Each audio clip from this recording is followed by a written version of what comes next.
Assalamualaikum warahmatullahi wabarakatuh. Kami dari kelompok 2 yang beranggotakan Irma Rusdiani, Isarotunisa, Jihan Asila, Linda Purnamasari, dan Lufi Hasanah akan mempresentasikan makalah kami yang berjudul Komunikasi Dakwah. Pengertian komunikasi. Kata komunikasi dalam bahasa Inggris yaitu communication berasal dari kata communication dan bersumber dari kata komunis yang berarti sama-sama.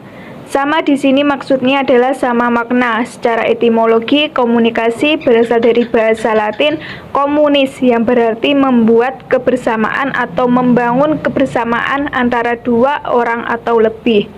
Salah satu pengertian komunikasi menurut sarjana ilmu komunikasi adalah James F. Stoner yang mengartikan bahwa komunikasi adalah proses di mana seorang berusaha memberikan pengertian dengan cara pemindahan pesan. Unsur-unsur komunikasi. Sumber. Sumber adalah pihak yang menyampaikan atau mengirim pesan kepada penerima. Pesan. Pesan adalah pernyataan yang disampaikan pengirim kepada penerima. Media. Media merupakan sarana atau saluran yang digunakan oleh komunikator untuk menyampaikan pesan atau informasi kepada komunikan. Komunikan adalah pihak yang menjadi sasaran pesan yang dikirim oleh sumber. Efek atau pengaruh adalah perbedaan antara apa yang dipikirkan, dirasakan, dan dilakukan oleh penerima sebelum dan sesudah menerima pesan. Umpan balik adalah respon yang diberikan oleh penerima terhadap pesan yang dikirimkan oleh pengirim. Lingkungan adalah faktor-faktor tertentu yang dapat mempengaruhi jalannya komunikasi. Teknik-teknik komunikasi. Teknik komunikasi informatif merupakan proses dalam menyampaikan pesan yang sifatnya memberitahu kepada orang lain. Teknik komunikasi persuasif. Kenneth Anderson mendefinisikan persuasif merupakan suatu proses komunikasi antar personal di mana komunikator menggunakan lambang-lambang untuk mempengaruhi kognisi penerima. Teknik komunikasi kursif merupakan suatu proses penyampaian pesan dari seseorang kepada orang lain dengan cara mengandung paksaan agar melakukan suatu tindakan atau kegiatan tertentu.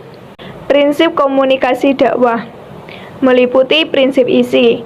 Dalam hal isi, komunikasi dakwah adalah pesan-pesan keislaman atau ajaran Islam bersumberkan Al-Quran dan Al-Hadis.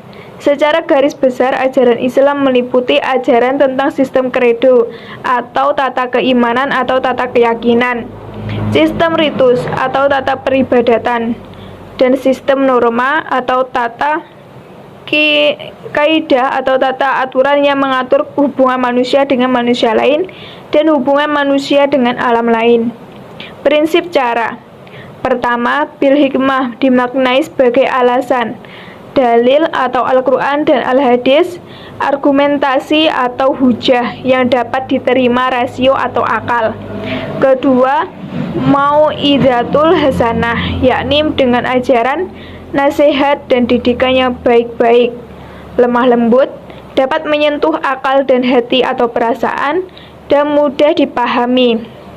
Ketiga, mujadalah bilati hiya ahsan, yakni dengan bertukar pikiran, dialog, diskusi, atau debat guna mendorong supaya berpikir secara sehat dan menerima kebenaran Islam dengan cara mengemukakan argumentasi yang lebih baik untuk mengatasi argumentasi lawan debat.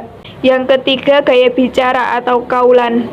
Dalam berbagai literatur tentang komunikasi Islam, kita dapat menemukan setidaknya 6 jenis gaya bicara atau pembicaraan kaulan yang dikategorikan sebagai kaidah, prinsip, atau etika komunikasi Islam, yakni kaulan sadida, kaulan baligho, kaulan ma'rufah, kaulan karimah, kaulan layyinan, dan kaulan maisura.